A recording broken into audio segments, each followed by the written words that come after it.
Hi friends, ಎಲ್ರಿಗೂ ನಮಸ್ತೆ. Welcome back to my channel. ನಾನು ಅರ್ಪಿತಾ. ಎಲ್ಲರೂ ಹೇಗಿದ್ದೀರಾ? ಅಯ್ಯೋಪ್ ಎಲ್ಲರೂ ಚೆನ್ನಾಗಿದ್ದೀರಾ ಅಂತ ಭಾವಿಸ್ತಾ ನನ್ನ ಮತ್ತೊಂದು ದಿನದ ವಿಡಿಯೋಗೆ ಎಲ್ರಿಗೂ ಸ್ವಾಗತ. ಯಾರೆಲ್ಲ ನೋಡ್ತಾ ಇದ್ದೀರೋ ಅವ್ರಿಗೆಲ್ಲರಿಗೂ ತುಂಬ ಥ್ಯಾಂಕ್ಸ್. ಇನ್ನು ನಮ್ಮ ಅತ್ತೆ ಊರಿಂದ ಬಂದಿದ್ದರು, ಹಂಗಾಗಿ ಇದೆಲ್ಲ ತಂದಿದ್ರು: ಮಾವಿನಹಣ್ಣು, ಹಣ್ಣು, ನಿಂಬೆಹಣ್ಣು, ಹಸಿದು ತಗಣಿಕಾಯಿ, ಮತ್ತು ನುಗ್ಗೆ ಸೊಪ್ಪು, ನುಗ್ಗೆಕಾಯಿ. ಇದು ನನ್ನ ಮಕ್ಳಿಗೆ ಇಬ್ರಿಗೂ ಅಷ್ಟೇ ಹಣ್ಣು ಮಾವಿನಹಣ್ಣು ಅಂದರೆ ಜಾಸ್ತಿ ಇಷ್ಟ.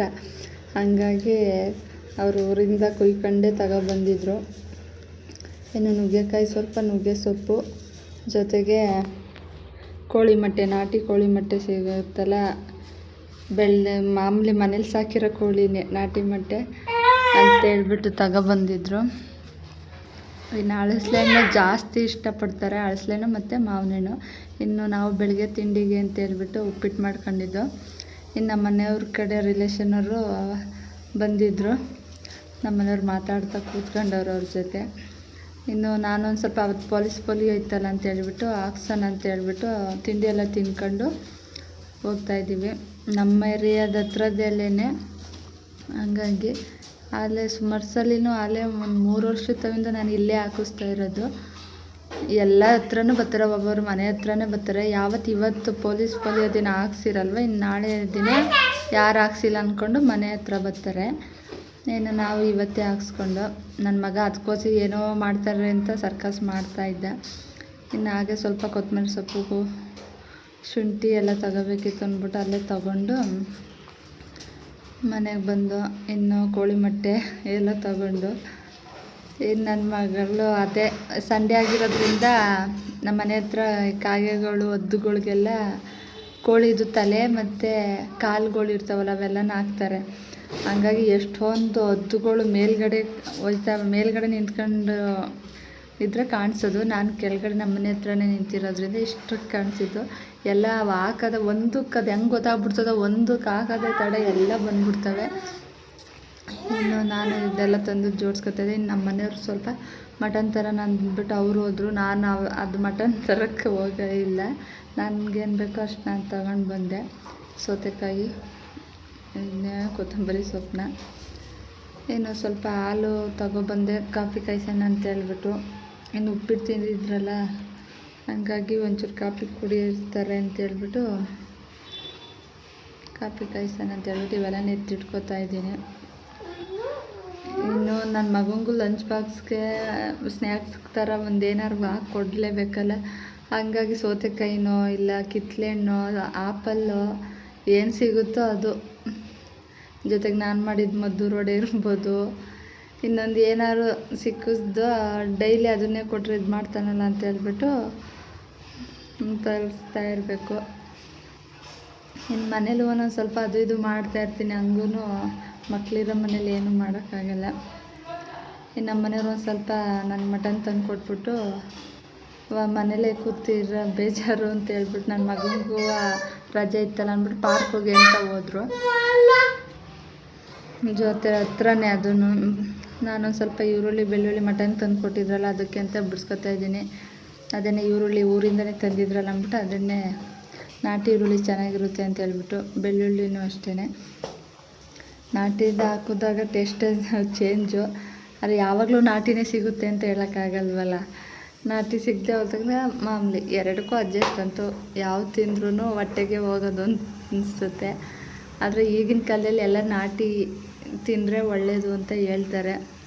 ಈಗ ಅಲ್ಲೂ ಔಷಧಿ ಹೊಡೆದ್ರೇ ಈರುಳ್ಳಿ ಬರೋದು, ಬೆಳ್ಳುಳ್ಳಿ ಅವೆಲ್ಲ, ಉಪ್ಪು, ಯೂರಿಯಾ ಅವೆಲ್ಲ ಹಾಕಿದ್ರೇ ಬರೋದು ಅಷ್ಟೇ. ಇನ್ನು ನಮ್ಮ ಮಕ್ಕಳು ಹೋಗಿದ್ರು ಬತ್ತಿ ಅಂದ್ಕೊಂಡು. ಅಲ್ಲಿ ಸಂಡೇ ಆದರೂ ಟೈಮಿಂಗ್ಸ್ ಇರುತ್ತೆ, ಕ್ಲೋಸ್ ಆಗಿಬಿಡ್ತು. ಒಂದು ಸ್ವಲ್ಪ ಹೊತ್ತು ಆಡಿದ್ರಂತೆ, ಮತ್ತು ಕ್ಲೋಸ್ ಆಗಿಬಿಡ್ತು ಅಂದ್ಕೊಂಡು ವಾಪಸ್ ಬಂದರು. ಸುಮಾರು ಒಂದು ಅರ್ಧ ಗಂಟೆ ಆಡೋರು, ಅರ್ಧ ಗಂಟೆ 20 ನಿಮಿಷ ಆಡಿದ್ರಂತೆ. ಟೈಮ್ ಆಯಿತು ಅಂತ ಹೇಳ್ಬಿಟ್ಟು ಕ್ಲೋಸ್ ಮಾಡೋರೆ. ಇನ್ನು 4 ಗಂಟೆಗೆ, ಸಾಯಂಕಾಲ 4 ಗಂಟೆಗೆ ಓಪನ್ ಇರುತ್ತೆ. ಇನ್ನು ನಾನು ಸ್ವಲ್ಪ ಮಟನ್ ಎಲ್ಲ ಚೆನ್ನಾಗಿತ್ತು. ಮಟನ್ನು ಅಷ್ಟೇ ನೋಡಿ ತಗೋಬೇಕು, ಅಲ್ಲೇ ಕುಯ್ದಿರೋದನ್ನ. ಇನ್ನು ಫಸ್ಟ್ ಒಂದು ಸಲ ತಂದಿದ್ರು, ಅದು ಫ್ರಿಡ್ಜಲ್ಲಿ ಇಟ್ಟಿದ್ರು ಅಂತ. ಅದು ಎಷ್ಟೇ ಫ್ರಿಡ್ಜಲ್ಲಿ ಒಂದಿನ ಇಟ್ಟಿದ್ರು ಅಷ್ಟೇ ಚೆನ್ನಾಗಿ ಫ್ರೈ ಮಾಡಿದ್ರೂ ಅದು ನೀರು ಬುಡ್ಕತಾನೆ ಇತ್ತು. ಇದು ಆವಾಗಲೇ ಆವಾಗಲೇ ಕಟ್ ಮಾಡ್ಕೊ ತಂದಿರೋದ್ರಿಂದ ಸಾಂಬಾರು ಚೆನ್ನಾಗಿತ್ತು. ಜೊತೆಗೆ ನಮ್ಗೆ ಏನೇನು ಬೇಕು, ಚರ್ಬಿ ಬೇಕಾ, ಆಮೇಲೆ ಮೂಳೆ ಬೇಕಾ, ಅದೆಲ್ಲ ಕೇಳ್ಬಿಡ್ಬೇಕಾದ್ರೆ ಇಂತಿಂಥದ್ದೇ ಬೇಕು ಅಂತ ಹಾಕಿಸ್ಕೊಬೋದು. ಇನ್ನು ನಾನು ಮಟನೇನು ಒಂದೇ ಸಲ ತೊಳೆದಿದ್ದು, ಜಾಸ್ತಿ ಏನು ಗಲೀಜಿರಲಿಲ್ಲ ಅಂತ ಹೇಳ್ಬಿಟ್ಟು. ಇನ್ನು ಮಾಮೂಲಿ ಇದಕ್ಕೆ ಏನು ಒಗ್ಗರಣೆ ಅಂತ ಎಲ್ಲ ಮಾಮೂಲಿ ಚಿಕನ್ ಸಾರಿಗೆ ಹಾಕ್ತೀವಲ್ಲ, ಸೇಮ್ ಅದೇ ಇದಕ್ಕೂ ಹಾಕೋದು. ಬಿಡಿಸಿಟ್ಕೊಂಡಿದ್ನಲ್ಲ ಅದೆಲ್ಲ ಕೊತ್ತಂಬರಿ, ಪುದೀನ ಅದೆಲ್ಲ ತೊಳ್ಕೊತಾ ಇದ್ದೀನಿ. ಜೊತೆಗೆ ಶುಂಠಿ ಎಲ್ಲನೂ ಬೇಕಿದ್ರೆ ಅದೇ ಹಸಿಮೆಣ್ಸಿನ್ಕಾಯಿ ಹಾಕೊಂಡಿದ್ದೀನಿ ರುಬ್ಬಕ್ಕೆ ಅಂತ ಹೇಳ್ಬಿಟ್ಟು. ಇನ್ನೊಂದು ಕಡೆ ಟೈಮ್ ಬೇಗ ಆಗ್ಬಿಡುತ್ತೆ ಅಂತ ಹೇಳ್ಬಿಟ್ಟು ಅದಕ್ಕೆ ತೊಳೆದೆಲ್ಲ ಜಾರ್ ಒಳಗಡೆ ಹಾಕತ್ತಾಯಿದ್ದೀನಿ ಬಿಡಿಸಿಟ್ಕೊಂಡಿದ್ದನ್ನು. ಕೊತ್ತಂಬರಿ, ಪುದೀನ, 2 ಹಸಿಮೆಣ್ಸಿನ್ಕಾಯಿ, ಜೊತೆಗೆ ಈರುಳ್ಳಿ, ಬೆಳ್ಳುಳ್ಳಿ ಎಲ್ಲನೂ ತೊಳೆದಿಟ್ಕೊತಾ ಇದ್ದೀನಿ, ಹೆಂಗಿರೋ ಮಣ್ಣು ಇರುತ್ತಲ್ಲ ಅಂತ ಹೇಳ್ಬಿಟ್ಟು. ಇನ್ನು ಅರಿಶಿನ ಪುಡಿ ಅಷ್ಟು ಹಾಕೊಂಡ್ರೆ ರುಬ್ಕೊಂಡು ಒಗ್ಗರಣೆಗೆ ಹಾಕೊಳ್ಳೋದು. ಇನ್ನು ಒಗ್ಗರಣೆಗೆ ಮಾಮೂಲಿ ಫಸ್ಟು ಚೆನ್ನಾಗೇ ಎಣ್ಣೆಲೇ ಫ್ರೈ ಮಾಡಿದ್ರೆ ಚೆನ್ನಾಗಿ ನೀರಂಶ ಎಲ್ಲ ಇರುತ್ತಲ್ಲ ಅದೆಲ್ಲ ಬಿಟ್ಕೊಳ್ಳುತ್ತೆ, ಚೆನ್ನಾಗಿ ಫ್ರೈ ಆಗುತ್ತೆ ಅಂತ ಹೇಳ್ಬಿಟ್ಟು. ಆಮೇಲೆ ನಾವೇನು ರುಬ್ಬಿಟ್ಕೊಂಡಿರ್ತೀವೋ ಅದನ್ನು ಹಾಕೊಳ್ಳೋದು. ನೋಡೋಕ್ಕೆ ವಿಡಿಯೋ ಲಾಂಗ್ ಆಗುತ್ತೆ ಅನ್ನೋರು ಹಿಂಗೆ ನೋಡ್ಕೊಳ್ಳಿ, ಸ್ಕಿಪ್ ಮಾಡ್ಕೊಂಡು ನೋಡಿ. ಇನ್ನು ಶುಂಠಿ ಎಲ್ಲ ತೊಳ್ಕೊತಾ ಇದ್ದೀನಿ. ಇದು ಸಣ್ಣ ಈರುಳ್ಳಿ ಎಲ್ಲ ಅದು ಬಿಡ್ಸೋದ ಯಾವಾಗಾರು ಫ್ರೀಯಾಗಿ ಕೂತಿರ್ತೀವಲ್ಲ ಅವಾಗ ಬಿಡಿಸಿಟ್ಕೋಬೇಕು. ಈರುಳ್ಳಿ ಆಗಲಿ ಬೆಳ್ಳುಳ್ಳಿ ಏನು ಬೇಗ ಸುಲಿಬೋದು, ಈರುಳ್ಳಿನೇ ಒಂದು ಫ್ರೀಯಾಗಿ ಕೂತಿ ಆದರೂ ಜಾಸ್ತಿ ಬಿಡಿಸ್ಬಿಟ್ಟು ಫ್ರಿಜ್ಜಲ್ಲಿ ಇಟ್ಕೋಬಾರ್ದು ಅಂತ ಹೇಳ್ತಾರೆ. ಅದು ಫ್ರಿಡ್ಜು ಜಾಸ್ತಿ ಇದೆಲ್ಲ ಸಾರಾಂಶ ಎಲ್ಲ ಎಳ್ದುಬಿಡುತ್ತೆ. ಯಾವುದನ್ನೇ ಆಗಲಿ ಈಗೆಲ್ಲ ಚಿಕನ್ ತಂದೆ ಅದನ್ನು ಸಾಂಬಾರು ಮಿಕ್ಕಿದ್ರೆ ಇಡೋದು ಅದೆಲ್ಲ ಮಾಡಬಾರ್ದು ಅಂತ ಹೇಳ್ತಾರೆ. ಇನ್ನೇನು ತಿನ್ನಬೇಕು ಅಂದರೆ ಇವತ್ತು ಒಂದೇ ದಿನ ತಿನ್ನೋಕ್ಕಾಗಲ್ಲ ಅಂತ ಹೇಳ್ಬಿಟ್ಟು ಮಡಿಕೊಳ್ಳೋದು. ಇನ್ನೊಂದು ಸ್ವಲ್ಪ ಬೇಯಿಸಿಟ್ಕೊಂಡು ಊರ ಕಡೆ ಎಲ್ಲ ಅವಾಗೆಲ್ಲ ಬೇಯಿಸೋದು ಒಂದು ಸಲ ಏನಾರು ಸಾಂಬಾರು ಕೈ ಸೌಟ್ ಹಾಕ್ಬಿಟ್ರೆ ಹುಳಿ ಬಂದ್ಬಿಡುತ್ತೇನೋ ಅಂತ ತಿರ್ಗಾ ಮತ್ತೆ ಬೇಯಿಸೋದು. ತಿರ್ಗಾ ಇನ್ನೊಂದು ಸಲ ಹಂಗಂದ್ರೆ ಆವಾಗಾರ ಒಲೆಯಲ್ಲೆಲ್ಲ ಬೇಯಿಸ್ಕೊಂಡು ಇಡೋರು. ಈಗಲೂ ಆ ಥರ ಮಾಡೋರು ಮಾಡ್ತಾರೆ. ಇಲ್ಲ ಈಗೆಲ್ಲ ಎಷ್ಟು ಬೇಕೋ ಆವಾಗ ಆಗಿನ ಇದಕ್ಕೆ ತಗೊಬರ್ತಾರೆ, ಮಾಡ್ಕೊತಾರೆ, ತಿನ್ಕೊಂಡು ಸುಮ್ಮನೆ ಆಯ್ತಾರೆ. ಈ ಥರ ಎಲ್ಲ ಆವಾಗ ಜಾಸ್ತಿ ಮಾಡ್ಕೊಂಡು 2 ದಿನ 3 ದಿನ ಚಿಕನ್ ಸಾರು ಮಾಡಿಬಿಟ್ರೆ 3 ದಿನ ಅದೇ ಆಗೋಗೋದು. ಆ ಥರ ಮಾಡ್ತಿದ್ರು ನಮ್ಮೂರ ಕಡೆ. ನಮ್ಮ ಮನೇಲೂ ಅವಾಗೆಲ್ಲ ನಾವಿನ್ನೂ ಚಿಕ್ಕವರಿದ್ದಾಗೆಲ್ಲ ಹಂಗೆ ಮಾಡ್ತಿದ್ದು. ಒಂದು ಸಲ ತಂದುಬಿಟ್ರೆ 2 ದಿನ ಆರು ಮಿನಿಮಮ್ಮು ಅದೇ ಸಾಂಬಾರಲ್ಲಿ. ಇಲ್ಲ ಒಂದಿನ ರೊಟ್ಟಿ, ಒಂದಿನ ಅನ್ನ ಮುದ್ದೆ ಮಾಡೋದು, ಇನ್ನೊಂದು ದಿನ ನೈಟ್ಗೆ ಬರೀ ಅನ್ನ ಮಾಡ್ಕೊಳ್ಳೋದು. ಈ ಥರ ಮಾಡ್ತಾಯಿದ್ದು. ಆವಾಗ ನಮ್ಮ ಅಜ್ಜಿನೂ ಇತ್ತು, ಆವಾಗ ಒಲೆಯಲ್ಲೇ ಮಾಡೋರು. ಆವಾಗೆಲ್ಲ ನಮ್ಮ ಅಜ್ಜಿನೇ. ಈಗ ನಮ್ಮ ಮೊಮ್ಮಕ್ಕಳು ಅವ್ರಿಗೆಲ್ಲ ಸಾಂಬಾರು ಬಡ್ಸೋಕ್ಕೂ ಅಷ್ಟೇ ಅವರೇ ಬಡಿಸ್ಬೇಕು ಸಾಂಬಾರು. ಅನ್ನ ಮುದ್ದೆ ನಮ್ಮಮ್ಮ ಮಾಡೋದು, ಇನ್ನು ಸಾಂಬಾರೆಲ್ಲ ಅವ್ರು ಬಡಿಸೋದು. ಆವಾಗಿನ ಕಾಲದಲ್ಲಿ ಆ ಥರ ಇತ್ತು. ಆ ಥರ ಇದ್ರೂ ಎಲ್ಲ ಅಟ್ಯಾಚ್ಮೆಂಟ್ಗಳು ಇರ್ತಿತ್ತು. ಇವಾಗೆಲ್ಲ ಅವ್ರ ಮನೆಗೆ ಅವರೇ ತಗೊಬರೋದು, ಯಾವಾಗ ಬೇಕು ಅವಾಗ ಮಾಡ್ಕೊಳ್ಳೋದು, ಅವರೇ ಬಡಿಸ್ಕೊಳ್ಳೋದು, ತಿನ್ಕೊಳ್ಳೋದು. ಈಗೆಲ್ಲ ಇಲ್ಲ ಬಿಡಿ. ಈಗೆಲ್ಲ ಅವರೇ ಬಡಿಸ್ಬೇಕು, ಇವರೇ ಬಡಿಸ್ಬೇಕು, ಅವ್ರಿಗೆ ಬೇಕಾದದ್ದು ತಗೊಂಡು ಹಾಕ್ಕೊಂಡು ಊಟ ಮಾಡ್ಕೊಂಡು ಹೋಗ್ತಾ ಇರೋದೆ. ಆವಾಗೆಲ್ಲ ನಮ್ಮ ಮಕ್ಳವ್ರಿಗೆಲ್ಲ ಗೊತ್ತೇ ಇಲ್ಲ ಬಿಡಿ ಅದೆಲ್ಲ.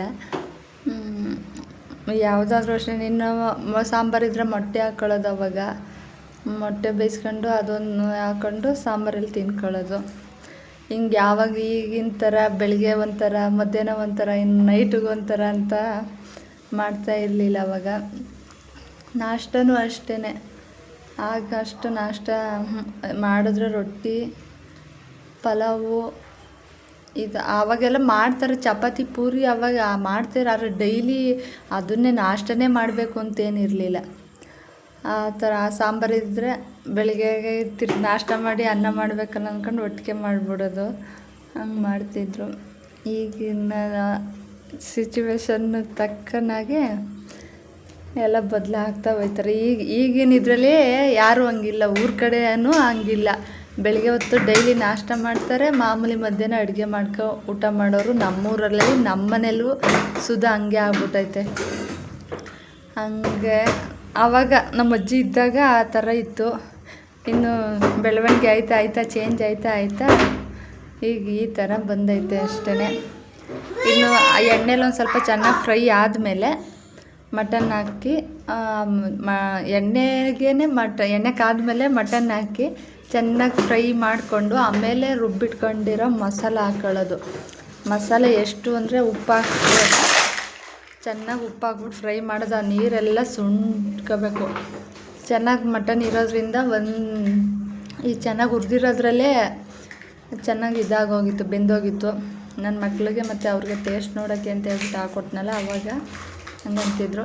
ಇನ್ನು ನಾವು ಈ ಥರ ಕಬ್ಬಣದ ಏನಾದ್ರು ಕಾಯಿಸ್ಬಿಟ್ಟು ಹಿಡಿತೀವಿ. ಸಾಂಬಾರ್ಗೆ ಹಿಡಿಬೋದು. ನಾನು ಹುರಿದಿದ್ನೆಲ್ಲ ಈಗ ಹಾಕೊಟ್ಟಾಗ ತಿನ್ನೋಕ್ಕೆ ಬೇಕಲ್ಲ ಅಂತ ಹೇಳ್ಬಿಟ್ಟು ಫಸ್ಟೇ ಫ್ರೈ ಮಾಡ್ತಿದ್ದಾಗಲೇ ಅದನ್ನು ಕಬ್ಬನಾಗ ಕಾಯಿಸಿ ಹಿಡಿಯೋದು. ಅದು ಚೂರು ಚೂರು ಚೂರು ಅನ್ನೋ ಸೌಂಡ್ ಬರುತ್ತೆ. ಏನೋ ಹೊರ್ಗಡೆಯಿಂದ ತಂದದ್ದು ಗಾಳಿ ಸುಂಕ್ ಥರ ಆಗಿದ್ರೂ ಹೋಗುತ್ತೆ ಅಂತ ಹೇಳ್ಬಿಟ್ಟು ಹಿಡಿತಾರೆ. ಯಾವುದೇ ಮಟನ್ ಚಿಕನ್ ಏನೇ ತಂದರೂ ಅಷ್ಟೇ. ಇನ್ನು ಅವ್ರಿಗೆ ಟೇಸ್ಟ್ ನೋಡೋಕ್ಕೆ ಅಂತ ಹೇಳ್ಬಿಟ್ಟು ಹಾಕ್ಕೊಡ್ತಾಯಿದ್ದೀನಿ. ಇನ್ನು ಜಾಸ್ತಿ ಇದನ್ನು ಸಾಂಬಾರ್ದು ಮುದ್ದೆ ಅನ್ನ ಎಲ್ಲ ಕಂಟಿನ್ಯೂ ಮಾಡೋಕ್ಕಾಗಲಿಲ್ಲ. ಒಂದು ಕಡೆ ಅಕ್ಕಿ ತೊಳೆದು ಮಡಗಿದ್ದೀನಿ. ಇನ್ನು ಮೊಟ್ಟೆ ತಂದಿದ್ದನ್ನ ಅದು ಬೇಯಿಸ್ಕೊಂಡು, ಇನ್ನು ಸೌತೆಕಾಯಿ ನಿಂಬೆಹಣ್ಣು ಅದೆಲ್ಲ ಕಟ್ ಮಾಡ್ಕೊಂಡು ಇಟ್ಕೊಳ್ಳೋದು. ಇನ್ನು ಮಾಡ್ತಾ ಒಬ್ಬರೇ ಅಲ್ವಾ, ಹಂಗಾಗಿ ಆ ವಿಡಿಯೋ ಮಾಡ್ಕೊಳಕ್ಕಾಗಲಿಲ್ಲ. ಇದು ಮಾಡ್ತಾ ಇಷ್ಟ ಆಯಿತು ಅಷ್ಟು ಮಾಡ್ಕೊಂಡೆ ಅಷ್ಟೇ. ಇನ್ನು ಮಸಾಲೆ ಐಟಮ್ ಸಾಂಬಾರಿಗೆ ಹಾಕ್ತಿರಲ್ಲ, ಕಾಯಿ, ಹುರ್ಗಡ್ಲೆ, ಚಕ್ಕೆ, ಗಸಗಸೆ ಎಲ್ಲ ಅದು ರುಬ್ಬಿ ಹಾಕ್ಬಿಟ್ಟು ಕೂಗಿಸ್ಕೊಳ್ಳೋದು. ಮಟನ್ ಫಸ್ಟೇ ಕೂಗಿಸ್ಕೊಂಡಾರು ಇದು ಮಾಡಿ, ಆಮೇಲೆ ಕೂಗಿಸಾದ್ಮೇಲೆ ಆ ಮಸಾಲೆ ಹಾಕಿ ಈಗ ಖಾರ ಪುಡಿ ಹಾಕ್ಬಿಟ್ಟು ಕೂಗಿಸ್ಕೊಳ್ಳೋದು ಅಷ್ಟೇ.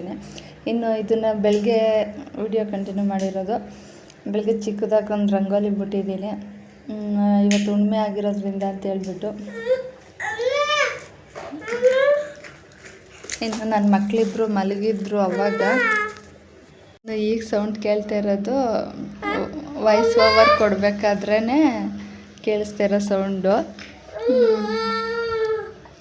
ಇನ್ನು ಮನೆಯೆಲ್ಲ ಒರೆಸಿ ಬಾಗಿಲೆಲ್ಲ ತೊಳೆದ್ಬಿಟ್ಟು ಕುಂಕುಮ ಬಾಗಿಲಿಗೆ ಇಟ್ಟಿದ್ಬಿಟ್ಟು ರಂಗೋಲಿ ಬಿಟ್ಟೆ. ಇನ್ನು ಬೆಳಗ್ಗೆ ಪಲಾವ್ನೇ ಮಾಡಿಬಿಟ್ಟೆ. ಇನ್ನು ಡೈಲಿ ಏನಾದ್ರು ಮಾಡಬೇಕಲ್ಲ, ಅದು ಇದು ಅಂದ್ಕೊಂಡು ಜಾಸ್ತಿ ಅನ್ನೋದು ಐಟಮ್ ಕಡಿಮೆ ಮಾಡಬೇಕು ಅಂತೀನಿ. ಅಲ್ಲಿಗೆ ಹೋಗೋಕ್ಕೆ ಚೆಲ್ಕೊಬಿಡ್ತಾನೆ ಅಂತ ಹೇಳ್ಬಿಟ್ಟು ಇನ್ನೇನು ಮಾಡೋದು ಅಂದ್ಬಿಟ್ಟು ಒಂದೊಂದು ದಿನ ಹಾಕ್ಕೊಡ್ತೀನಿ. ಕೊಡೋದೇ ಇಲ್ಲ ಅಂತೇನಿಲ್ಲ. ಒಂದಿನ ಈ ರೈಸ್ ಐಟಮು, ಒಂದಿನ ಚಪಾತಿ, ಪೂರಿ ಆ ಥರ. ನನ್ನ ಮಗ ಇವನು ನೀರು ಯಾವಾಗ ಕುಡಿತಾನೆ ಇವನು ಆವಾಗಲೇ ಕುಡಿಬೇಕು. ಅವನು ಯಾವ ಆಟ ಸಾಮಾನು ಹಿಡಿತಾನೆ ಇವನು ಅದೇ ಆಟ ಸಾಮಾನು ಹಿಡ್ಕೋಬೇಕು. ಅವನು ಯಾವ ಚಪ್ಪಲಿ ಹಾಕತ್ತಾನೆ, ಶೂ ಹಾಕತ್ತಾನೆ, ಇವನು ಶೂ ಹಾಕೋಬೇಕು. ಬರೀ ಡೈಲಿ ಇದೇನೆ, ಒಂದಕ್ಕೂ ಇಷ್ಟ.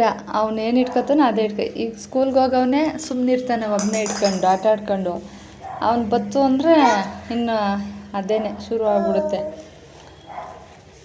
ಇನ್ನು ಅವ್ನು ಪಲಾವ್ ತಿನ್ನಲಿ ಅಂದ್ಬಿಟ್ಟು ಹಾಕ್ಕೊಟ್ಟಿದ್ದೆ. ಸ್ವಲ್ಪ ತಿಂದ, ನಾನೊಂದು ಸ್ವಲ್ಪ ತಿನ್ನಿಸ್ದೆ. ಇನ್ನು ಟೈಮ್ ಆಯ್ತದೆ ಅಂದ್ಬಿಟ್ಟು ನಾನು ಬಟ್ಟೆ ಹಾಕ್ಕೊಟ್ಟೆ, ಪೌಡ್ರ್ ಹಚ್ಚಿ. ಅವರಪ್ಪ ಶೂ ಹಾಕ್ಕೊಂಡು ಕರ್ಕೊಯ್ತೀನಿ ಅಂತ ಹೇಳ್ಬಿಟ್ಟು ಹಾಕ್ಕೊಂಡ್ರು. ಇನ್ನು ಇವ್ನು ನೋಡಿ, ಅವ್ನು ಇನ್ನೂ ಹಾಕೊಂಡೇ ಇಲ್ಲ. ಇವನೇ ಫಸ್ಟೇ ರೆಡಿ ಆಗಿಬಿಟ್ಟಿರ್ತಾನೆ. ಇನ್ನು ನಾನು ಊಟದ ಬಾಕ್ಸ್ಗೆ ಹಾಕೋಣ ಅಂತ ಹೇಳ್ಬಿಟ್ಟು ಲಂಚ್ ಬ್ಯಾಗ್ಗೆ ಸ್ವಲ್ಪ ಸೌತೆಕಾಯಿ ಇತ್ತಲ್ಲ, ಅದನ್ನೇ ಹಾಕ್ಕೊಡೋಣ ಅಂತ ಹೇಳ್ಬಿಟ್ಟು ಹಾಕ್ಕೊಡ್ತಾಯಿದ್ದೀನಿ. ಪಲಾವ್ ಹಾಕಿದ್ದೀನಿ. ಸ್ಪೂನೇ ಹಾಕಿಲ್ಲ ಇವತ್ತು. ಸ್ಪೂನ್ ಹಾಕೋದನ್ನೇ ಮರ್ತ್ಕೊಬಿಟ್ಟಿದ್ದೀನಿ. ಕೈ ತಿಂದರೆ ಅಲ್ಲಿ ಹೋಗಿ ವಾಶ್ ಮಾಡ್ಕೊಬರೋಕ್ಕೆಲ್ಲ ಅವರೇ ಹೇಳ್ತಾರೆ. ಅಲ್ಲಿ ಹೋಗಿ ತೋರಿಸಿದ್ರೆ ಮಾಡ್ಕೊಬರ್ತಾನೆ. ಇನ್ನು ನನ್ನ ಮಗ ಈ ಬ್ಯಾಗ್ ಇಟ್ಕೊಂಡು ಹೋಗ್ತಾನೆ. ಲಂಚ್ ಬ್ಯಾಗು ಅಂತ ಅವ್ನು ಆ ಬ್ಯಾಗ್ನ ಅದೇಕೋತಾನೆ, ಇವನು ಲಂಚ್ ಬ್ಯಾಗ್ ಇಟ್ಕೊತಾನೆ. ಇನ್ನು ಶೂ ಚಪ್ಪಲಿ ಮಕ್ಕಳಲ್ವ ಅಂತ ಹೇಳ್ಬಿಟ್ಟು ಹೋಗ್ತಾವ್ರೆ ಗಾಡೀಲಿ. ಇವಾಗ ಗಾಡೀಲಿ ಆಮೇಲೆ ಮಧ್ಯಾಹ್ನ ಹೋಗಿ ನಾನು ಕರ್ಕೊಬರೋದು. ಇವತ್ತು ಪೂಜೆ ಎಲ್ಲ ಆಯಿತು, ಸ್ನಾನ ಎಲ್ಲ ಆಗೋಯ್ತು. ಯಾವುದೇ ಅಲ್ಲಿ ಪ್ಲ್ಯಾನ್ ಮಾಡ್ಕೊಂಡ್ರೆ ಎಲ್ಲ ಆಗುತ್ತೆ. ನಾವು ಸೋಮವಾರ ತನಕ ಇಲ್ಲ ಆಮೇಲೆ ಮಾಡೋಣ ಅಂದ್ಕೊಂಡು ದಿನ ಕಳೆದೇ ಹೋಗ್ಬಿಡುತ್ತೆ, ಸಂಜೆನೇ ಆಗ್ಬಿಡುತ್ತೆ. ಹಾಗಾಗಿ ಇವತ್ತು ಸ್ವಲ್ಪ ಬೇಗನೆ ಮಾಡಿದೆ. ಇವತ್ತು ಹುಣ್ಣಿಮೆನೂ ಇದ್ದಿದ್ದರಿಂದ ಬೆಳಗ್ಗೆನೇ ಪೂಜೆ ಮಾಡಿಬಿಡೋಣ ಮಕ್ಕಳಿದ್ದಂಗೆನೆ ಅಂದ್ಬಿಟ್ಟು ಬೇಗ ರೆಡಿ ಮಾಡಿಕೊಂಡೆ. ತಿಂಡಿಗೆ ಬಾತ್ ಮಾಡಿದೆ, ಟೊಮೊಟೊ ಬಾತ್, ಇಷ್ಟೇ. ಇನ್ನು ನಾನು ಪಲಾವ್ ಹಾಕೊಂಡು ತಿಂತಾಯಿದ್ದೀನಿ, ಚೆನ್ನಾಗೈತೆ. ಪಲಾವ್ ಮಾತ್ರ ಯಾರಿಗಿಷ್ಟ ಆಗಲ್ಲ ಬಿಸಿ ಬಿಸಿಲಿ, ಅದೇನೇ ಮಸಾಲೆ ಹಾಕದೆ ಹೋಗಲಿ. ಮಾಮೂಲಿ ಐಟಮ್ ಪೌಡ್ರ್ ಇರುತ್ತಲ್ಲ ಅದು ಹಾಕ್ಬಿಟ್ರೂ ಸಾಕು. ಬಿರಿಯಾನಿ ಮಸಾಲ ಪೌಡ್ರು ಆ ಥರ ಹಾಕಿದ್ರೂ ಟೇಸ್ಟ್ ಬರುತ್ತೆ. ಈ ವಿಡಿಯೋ ಇಷ್ಟ ಆಗಿದ್ರೆ ಪ್ಲೀಸ್ ಒಂದು ಲೈಕ್ ಮಾಡಿ ಅಂತ ಕೇಳ್ಕೊತಾ ಈ ವಿಡಿಯೋ ಇಲ್ಲಿಗೆ ಮುಗಿಸ್ತಾ ಇದ್ದೀನಿ. ಇಷ್ಟ ಆದರೆ ಒಂದು ಲೈಕ್ ಮಾಡಿ. Thank you.